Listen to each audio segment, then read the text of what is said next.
विश्व विशाल news channel. आजच चॅनलला लाईक करा, शेअर करा आणि सबस्क्राईब नक्की करा। नमस्कार आणि स्वागत आहे आपल्या सर्वांचं विश्व विशाल न्यूज मध्ये। मी विशाल जगदाळे।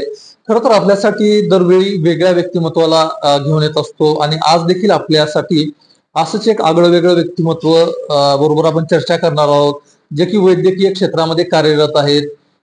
डॉक्टर अजिंक्य वडगाणे सर, त्यांच्याशी आज संवाद साधणार आहोत आपण। आणि सगळ्यात महत्त्वाची गोष्ट म्हणजे क्रांती मल्टी स्पेशालिटी हॉस्पिटल धाराशिव यांचा आज वर्धापन दिन आहे। आपण वर्धापन दिनाच्या शुभेच्छा देखील देऊया डॉक्टर साहेबांना। डॉक्टर साहेब, खरं तर वर्धापन दिनाच्या तुम्हाला खूप खूप शुभेच्छा आहेत। आभारी आहे याबद्दल। डॉक्टर साहेब, काय सांगाल तुम्ही? आज तुम्ही धाराशिव मध्ये क्रांती मल्टी स्पेशालिटी हॉस्पिटल च्या माध्यमातून रुग्णांची सेवा करत आहात, या संदर्भामध्ये काय सांगाल? सध्या मी धाराशिव मध्ये मागच्या 1 वर्षापासून आहे। यापूर्वी मी पुणे, सोलापूर या ठिकाणी माझी प्रॅक्टिस करत होतो। त्या ठिकाणी मोठ्या मोठ्या रुग्णालयामध्ये इन्चार्ज म्हणून मी काम केलेलं आहे। पण आज माझं गाव, माझी माती इकडे थोडंसं वळलेलो आहे। डॉक्टर साहेब, त्या प्रश्नावर तर आपण येऊ। त्याआधी आम्हाला तुमचं बालपण, तुमच्या फॅमिलीच्या संदर्भामध्ये नक्कीच जाणून घ्यायला आवडेल। माझं मूळ गाव धाराशिव तालुक्यामध्येच आहे, जवळे दुमाला म्हणून। तर लहानपणी माझं शिक्षण, शाळा सुद्धा जवळे दुमालामध्ये काही एक 1ली 2री पर्यंत झालेली असेल। त्याच्यानंतर माझ्या वडिलांची नोकरी तुळजापूरमध्ये होते।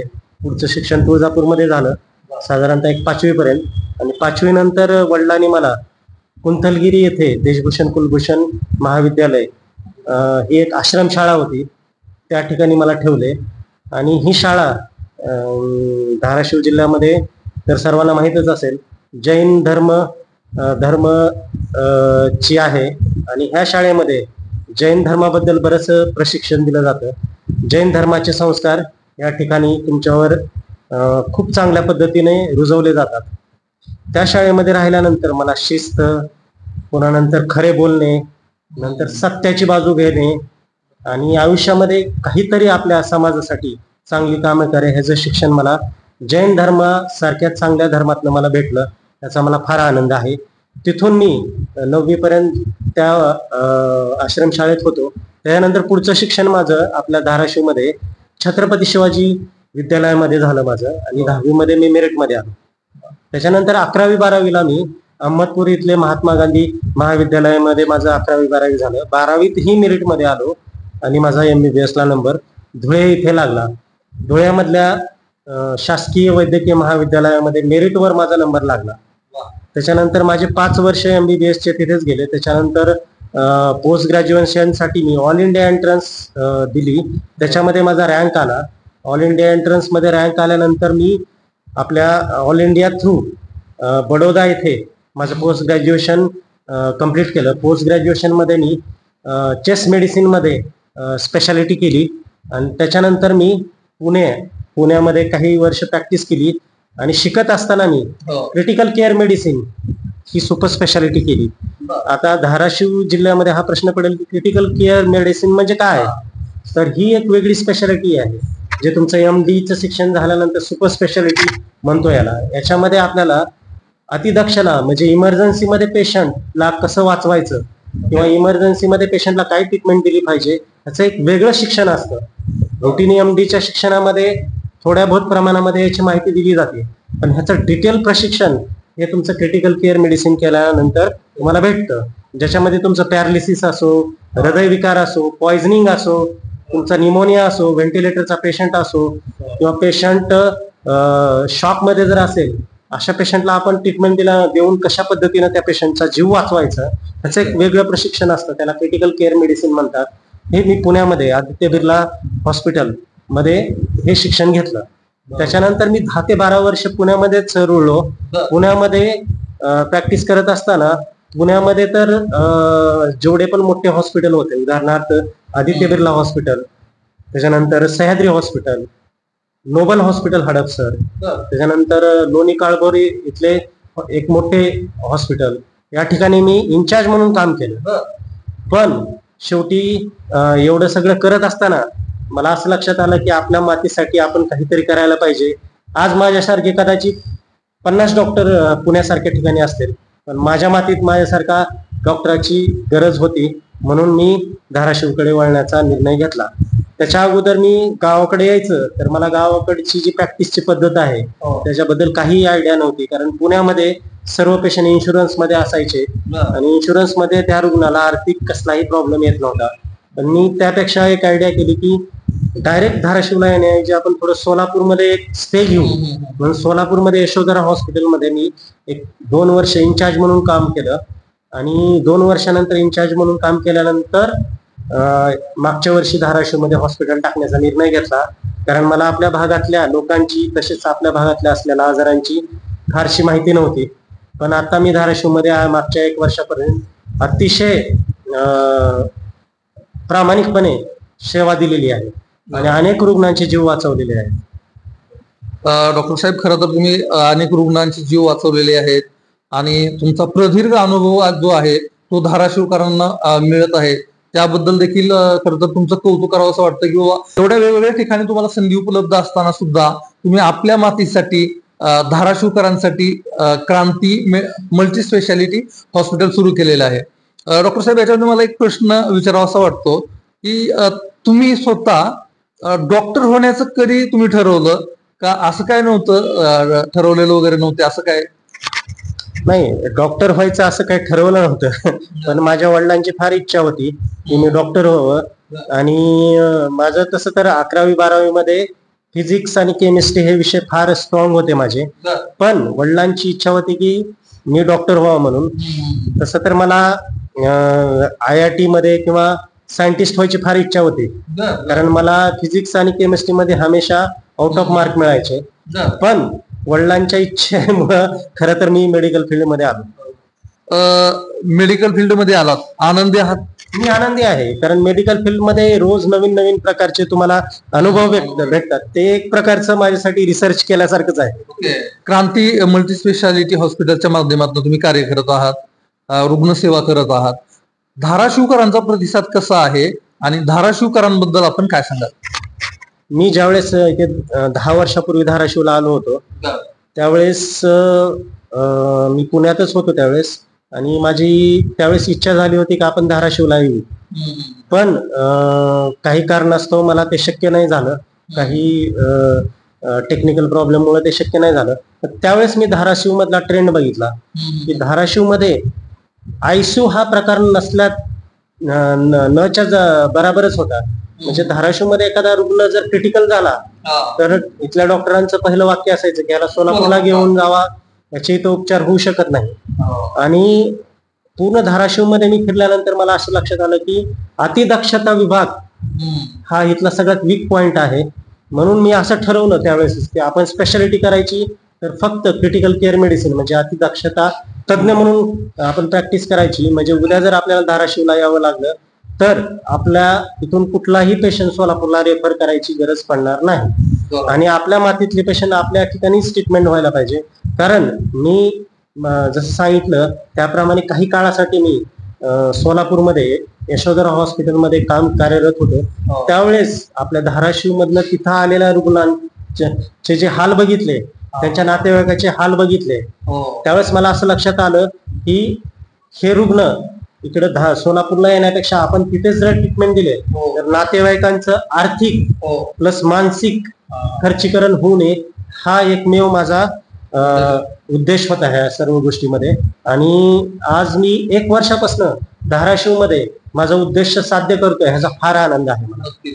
आणि आज ज्या रुग्णाला छोट्या छोट्या गोष्टीसाठी सोलापूरला जावं लागायचं अशा रुग्णाला मी ते सोलापूरला पाठवत नाही. मागच्या 1 वर्षापासून एखादा दुसरा रुग्ण पाठवला असेल सोलापूरला मी, कारण ती स्वतः नातेवाईकाची इच्छा होती आणि मी स्वतः तर जायला कधीच सांगितलेलं नाही. सर्व प्रकारचे उपचार मी इथे केलेले आहेत. माझ्या या हॉस्पिटलमध्ये जेवढ्या फॅसिलिटी आहे त्याचा पूर्ण वापर करून त्या पेशंटला मी न्याय द्यायचा प्रयत्न केलेला.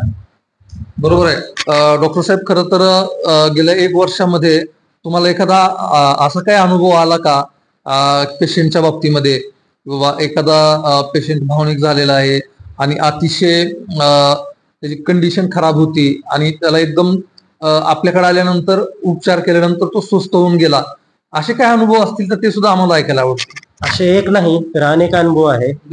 एक रुग्ण होता जो इथे धाराशिव मध्ये अतिशय गरीब परिस्थितीमध्ये त्याच्या वडिलांना अचानक रात्री पॅरालिसिसचा अटॅक आला. मग तो रुग्ण सिव्हिलला गेला. पहिल्यांदा सिव्हिलला गेल्यानंतर त्याला सांगितलं की ह्या रुग्णाच्या मेंदूमध्ये रक्तस्राव झालेला आहे, तर याला तुम्हाला इथे उपचार होणार नाही. मग तो रुग्ण सहज माझ्याकडे विचारायला आले की सर असं असं आहे, आमची आर्थिक परिस्थिती अतिशय गरीब आहे, सोलापूर आम्हाला झेपणारं नाहीये. त्या रुग्णाला रातोरात रात्री 3 वाजता सिव्हिल मधनं माझ्याकडे शिफ्ट केलं, कारण सिव्हिल मध्ये सांगण्यात आलं की अर्जंटली ह्याला घेऊन जावं. तो रुग्ण माझ्याकडे ऍडमिट केला. त्याचे 5 दिवस मी उपचार केले. 5 दिवस उपचार केल्यानंतर रुग्ण चांगला झाला. तो माझ्या हॉस्पिटलमधनं चलत घरी गेला. तर असे एक नाही, असे अनेक अनुभव सांगू शकतो की ज्यामध्ये रुग्णला सांगितलं होतं की सोलापूरला जावा, पण ते माझ्या रुग्णालयात येऊन चांगले झालेले आहेत. हे असे एक नाही तर अनेक उदाहरण सांगू शकतो. बरोबर. म्हणजे नक्कीच तुम्ही जे ठरवलं होतं, म्हणजे तुम्ही ठरवलं असतं तर पुणे, मुंबई किंवा अगदी सोलापूर असेल, या ठिकाणी जाऊन आर्थिक गोष्टीचा विचार केला असता तर तुम्ही भरपूर मोठ्या प्रमाणामध्ये तुम्हाला गलिलट्ट पगाराची नोकरी मिळाली असती. पण धाराशिव मध्ये येण्याचा उद्देश सार्थ ठरला असं वाटतंय का? मला तर या घडीला मी मागच्या 1 वर्षाच्या अनुभवाप्रमाणे हे सांगू शकतो की मी पुणे, मुंबई शहर जे काय ते सोडून आज धाराशिव मध्ये आल्यानंतर माझा जो हेतू होता तो सार्थ झालेला आहे. कारण मी आज प्रत्येक पेशंटला न्याय द्यायचा प्रयत्न करतो. आपल्या भागामध्ये होतं कसं की मी जे आज जी प्रॅक्टिस करतो ते विज्ञानाला धरून करतो. बऱ्याचशा गोष्टी अशा असतात की जे काही मी कॅमेऱ्यापुढे बोलू शकत नाही, की वेगळ्या पद्धतीने पेशंट बरोबर मॅनिप्युलेशन केलं जातं, ते मी कधीच करत नाही. प्रामाणिक जे काय माझं प्रामाणिक मत आहे विज्ञानाला धरून आहे, त्या प्रत्येक गोष्टी मी माझ्या हॉस्पिटलमध्ये करतो. विज्ञानाच्या बाहेर कुठलीही गोष्ट करत नाही. मागच्या 1 वर्षापासून मी क्रिटिकल केअर मेडिसिन मध्ये असे असंख्य रुग्ण असतील की त्यांचे नातेवाईक तुम्हाला स्वतः येऊन सांगतील की नाही बाबा तुम्ही ह्या दवाखान्यात जा, तुमचा पेशंट 100% वाचेल. खरं तर डॉक्टर साहेब, तुमचे अनुभव असतील, तुम्ही बरेच अनुभव पण सांगितलेले आहेत. याच्यामध्ये मला तुम्हाला असं विचारावं असं वाटतं की आम्ही ऐकलेल्या काही पेशंट कडनं तुम्ही त्यांना जी फीस असते त्याच्यामध्ये पण बऱ्याच प्रमाणामध्ये सहकार्य करताय, हे पण मी ऐकलेलं आहे. हे कसं शक्य होतं? नाही, कधी कधी माझ्याकडे असे रुग्ण येतात की अतिशय परिस्थिती त्यांची दयनीय असते.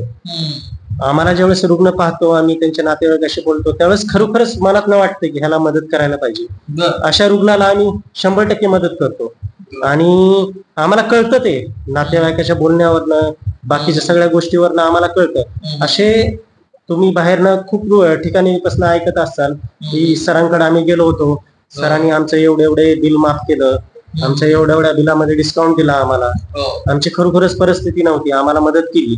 तर असे अनेक उदाहरणं आहेत. एक उदाहरण नाहीये, मी काही कुठल्या रुग्णाचं नाव घेऊ शकत नाहीये, पण अशा अनेक उदाहरणं आहेत की ज्याच्यामध्ये नातेवाईकांनी सांगितलं की नाही आर्थिक परिस्थिती, तर त्यांना म्हणलं की तुमची किती कॅपॅसिटी आहे. बऱ्याचशा वेळेस म्हणतात नाही की 10,000 बिल झालं साहेब, आमच्याकडे 5च आहेत. मग अशा परिस्थितीमध्ये ठीक आहे बाबा, तुमचे नाहीये परिस्थिती, तेवढे पैसे भरा. असं अनेकदा झालेलं आहे माझ्या हॉस्पिटलमध्ये. तुम्हाला हा प्रश्न विचारावा वाटतो की भविष्यामध्ये तुमचा काय उद्देश असणार आहे? भविष्यामध्ये तुम्ही कशा पद्धतीनं कार्य करत राहणार आहे? खरं विचाराल तर धाराशिवचं जे ठिकाण आहे ते आर्थिक दृष्ट्या अतिशय महाग असलेलं आहे. आता मी त्या विषयावर जर बोलायला गेलं तर कदाचित 24 तासही पुरणार नाहीत, त्याच्यामुळे मी त्या विषयावर बोलणार नाही. फक्त एवढंच माझं म्हणणं आहे की आपला रुग्ण आपल्या जिल्ह्यातनं ज्यावेळेस दुसऱ्या ठिकाणी जातो तो आर्थिक आणि मानसिक दृष्ट्या भरकटला जातो, आणि हेच नको आहे मला. त्यासाठी मी माझ्या हॉस्पिटलमध्ये जेवढं जमेल तेवढ्या फॅसिलिटी द्यायचा प्रयत्न करतोय. मी ऑपरेशन थिएटर चालू करतोय. भविष्यामध्ये कॅथ लॅब म्हणजे अँजिओप्लास्टी, अँजिओग्राफी माझ्याच रुग्णालयात व्हावी. तसेच माझ्या हॉस्पिटलमध्ये सगळ्या प्रकारच्या सुपर स्पेशालिस्ट व्हिजिट आणि सुपर स्पेशालिस्ट डॉक्टर अवेलेबल करावे, हे माझं पुढचं उद्देश असणार उद्देश आहे. तुम्ही ज्या सुविधा उपलब्ध करून देण्याचा तुम्ही प्रयत्न करताय त्या सुविधा देखील धाराशिवकरांना लवकरच मिळाव्यात अशा अपेक्षा आम्ही व्यक्त करतो. आणि सगळ्यात महत्वाचं म्हणजे डॉक्टर साहेब मला असा प्रश्न विचारावा वाटतो की तुम्ही मगाशी बोलता बोलता एक वाक्य बोलून गेलात की धाराशिवचा पेशंट असेल आणि अगदी सोलापूर पुणे मुंबईला जर गेलं तर एक तर त्याची त्या पेशंटची तर हेळसांड होतेच, पण त्याचबरोबर नातेवाईकांची सुद्धा हेळसांड होते. तर याच्यासाठी आपण काय कशा पद्धतीनं काय सुविधा केलेल्या आहेत पेशंट आणि नातेवाईकांसाठी सुद्धा? नाही, आता मी माझ्या हॉस्पिटलमध्ये ज्यावेळेस रुग्ण येतो त्यावेळेस सगळ्यात पहिल्यांदा की त्यांच्याबरोबर माझा जो व्यवहार असतो तो माझा कुणी तर घरातला आई वडील भाऊ बहीण अशा पद्धतीचा माझा व्यवहार असतो त्यांच्याबरोबर. पहिल्यांदा नातेवाईकांना धीर देणे हे माझं पहिलं काम असतं. दुसरं काम असतं की पेशंटला धीर देणे. आणि तिसरं सगळ्यात महत्वाची गोष्ट, बऱ्याचशा वेळेस मी बऱ्याचशा रुग्णालयात पाहिलं की पेशंटसाठी सर्वजण करतात, त्यांना बेड असतो, त्यांना खाण्यापिण्याची सोय असते, पण मी माझ्या रुग्णालयामध्ये खास त्यांच्यासाठी थांबण्यासाठी खाली बेड, नातेवाईकाला थांबण्यासाठी व झोपण्यासाठी बेडची व्यवस्था केलेली आहे. माझ्या तळघरामध्ये मी जवळजवळ 8 ते 10 बेडची नातेवाईकाला आराम करण्याची, कारण जसं आपला पेशंट हॉस्पिटलमध्ये येतो, पेशंट तर आजारी असतो पण नातेवाईकही थकतात, त्यांनाही आरामाची झोपेची गरज असते. त्यांच्यासाठी खास मी खाली माझ्या तळघरामध्ये झोपण्याची व्यवस्था केलेली आहे. खाली माझ्या ह्याच्यामध्ये कॅन्टीन आहे. हो, कॅन्टीन पण आहे आमच्या तळघरामध्ये की जिथे नातेवाईक बसून जेवण करू शकतात. सेपरेट त्यांच्यासाठी जेवण्यासाठी सुद्धा टेबल खुर्च्या अशी वेगळी व्यवस्थित केलेली आहे. सर्व बाजूने विचार करून मी दवाखाना सध्या चालवत आहे. आता जनतेचं कर्तव्य आहे की मला ह्याच्यामध्ये किती प्रतिसाद द्यायचा हे जनतेचं काम आहे. नक्कीच. खरं तर डॉक्टर साहेब शब्द मला पण आता सुचत नाहीयेत की एवढ्या चांगल्या हॉस्पिटल आपल्या धाराशिव मध्ये आहे. हे धाराशिवकरांना माहित होणं पण आवश्यक आहे आणि त्याच्यासाठी नक्कीच माझी विनंती आहे, हा व्हिडिओ आपण पाहत असाल तर प्रत्येक ग्रुपवरती शेअर करा, आपल्या प्रत्येक नातेवाईकाला शेअर करा आणि ही चांगली बातमी, हा चांगली मुलाखत हा प्रत्येकापर्यंत जाऊ द्या अशी विनंती करतो. डॉक्टर साहेब, मला एक प्रश्न पडलेला आहे. तुम्ही जगावरती सगळ्यात मोठं संकट आलं होतं म्हणजे कोरोनाचं, त्या काळामध्ये तुम्ही कुठं होतात आणि त्या काळामध्ये तुम्ही काय कार्य केलेलं आहे हे पण आम्हाला नक्कीच जाणून घ्यायला आवडेल. कोरोनाच्या काळाच्या पहिल्या वेव्हच्या वेळेस मी पुण्यामध्येच होतो आणि पुण्यामधल्या PCMC एरियामध्ये 2500 बेडचं कोविड सेंटर होतं, ज्याच्यामध्ये 500 बेड ICU होतं. अण्णासाहेब साठे मगर स्टेडियम तिथला मी इन्चार्ज म्हणून काम केलेलं आहे. अक्षरशः कोरोनामध्ये मी सकाळी 8 वाजल्यापासून राऊंड घ्यायचो आणि ICU मध्ये जवळजवळ 400 ते 450 पेशंट असायचे. मला संध्याकाळचे 8 वाजायचे. अक्षरशः कित्येक वेळेस मी चक्कर येऊन पडलेलो आहे, कारण मला स्वतःला शुगर असल्यामुळं. पण मी माझं काम थांबवलं नाही. त्या सगळ्या कामासाठी मी कुठलाही पगार घेतलेला नाही. माझी प्रायव्हेट नोकरी होते, त्यावेळेस मी दिवसा अण्णासाहेब स्टेडियम वर काम करायचो आणि रात्री सह्याद्री हॉस्पिटलमध्ये काम करायचो. पण त्यावेळेस मी कोरोनाच्या वेळेस अक्षरशः 24 तास स्वतःला झोपून दिलं होतं. आणि कोरोनाच्या काळामध्ये मला पहिल्या वेव्हच्या वेळेस सिव्हिअर इन्फेक्शन झालं होतं, तरी पण मी हारलो नाही, थकलो नाही आणि आपलं कार्य चालूच ठेवलं. मग पुढे मला कोरोनाच्या काळामध्ये ज्यावेळेस मी अण्णासाहेब स्टेडियम वर जे कोविड सेंटर होतं तिथे काम करत असताना मी मॅक्सिमम प्रयत्न करायचो की माझ्या धाराशिवचा, माझ्या मराठवाड्याच्या पेशंटसाठी कशा पद्धतीनं आपण तिथं बेड अवेलेबल करायचा, त्यासाठी मी हमेशा प्रयत्नात राहायचो आणि ते कार्य करायचो. मी ज्यावेळेस मला रुग्ण समोरून कॉल करायचे की तुमचं गाव कुठलं आहे विचारायचं, आणि ज्यावेळेस मला माझ्या भागातला पेशंट वाटायचा मी प्रयत्न त्याला 100% बेड मिळवून द्यायचा करायचो. पुण्यासारख्या ठिकाणी राहूनही आपल्या मातीसाठी काम करत होतो, याचा मला सार्थ अभिमान आहे. डॉक्टर साहेब, मला एक प्रश्न असा विचारावा वाटतो तुम्हाला, काय होतं माहितीये का, इमर्जन्सी येते म्हणजे काय होतं, एखाद्या वेळेस चक्कर आली असेल किंवा एखाद्या वेळेस हार्ट अटॅक आला असेल किंवा वेगवेगळ्या पद्धतीनं जर पेशंट खूपच सिरियस असेल तर त्यावेळेस नातेवाईकांनी नेमकी काळजी काय घेतली पाहिजे आणि अर्जंट तुम्हाला संपर्क साधायचा असेल किंवा हॉस्पिटलला यायचं असेल तर कशा पद्धतीनं आलं पाहिजे, आपले कॉन्टॅक्ट नंबर वगैरे काय असतील तर तुम्ही नक्कीच आपल्या धाराशिवकरांना द्या. नक्की.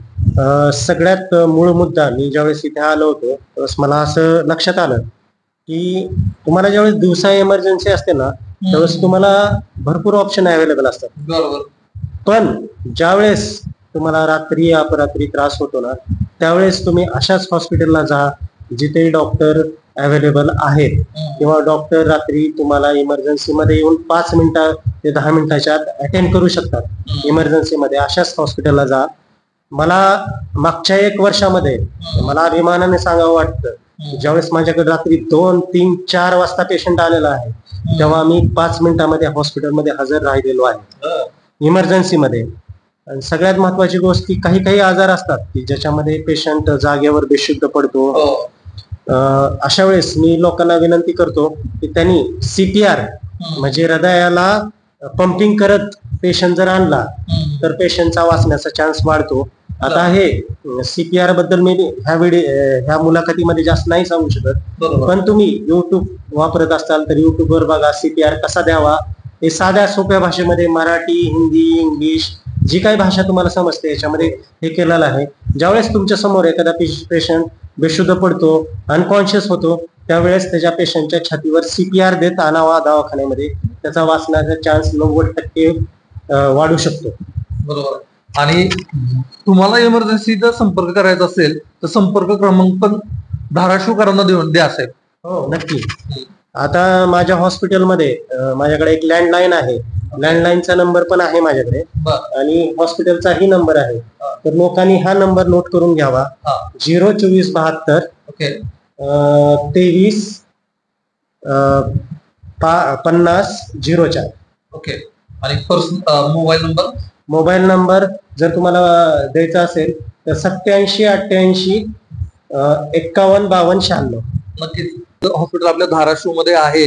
हे धाराशिवकरांना माहित होणं पण आवश्यक आहे आणि त्याच्यासाठी नक्कीच माझी विनंती आहे, हा व्हिडिओ आपण पाहत असाल तर प्रत्येक ग्रुपवरती शेअर करा, आपल्या प्रत्येक नातेवाईकाला शेअर करा आणि ही चांगली बातमी, हा चांगली मुलाखत हा प्रत्येकापर्यंत जाऊ द्या अशी विनंती करतो. आणि डॉक्टर साहेब तुम्ही विश्व विशाल न्यूजला वेळ दिला त्याबद्दल आपला आभार व्यक्त करतो आणि आपण इथेच थांबूयात.